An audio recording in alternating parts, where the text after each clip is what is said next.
ఉత్తరప్రదేశ్లోని బహ్రైచ్ జిల్లాలో తోడేళ్ల వేట కొనసాగుతోంది. ఆపరేషన్ భేడియాలో భాగంగా ఇప్పటికే 4 తోడేళ్లను బంధించిన అటవీ శాఖ అధికారులు తాజాగా మరో తోడేళ్లను బంధించారు.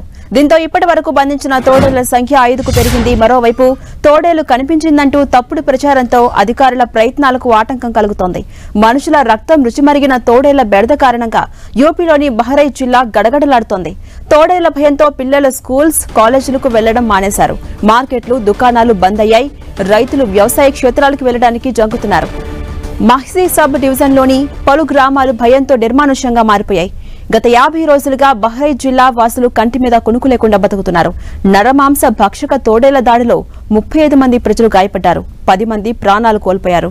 దీంతో అటవీ పోలీస్ శాఖ అధికారులు సంయుక్తంగా ఆపరేషన్ భేడియా నిర్వహించి 4 తోడేళ్లను పట్టుకున్నారు.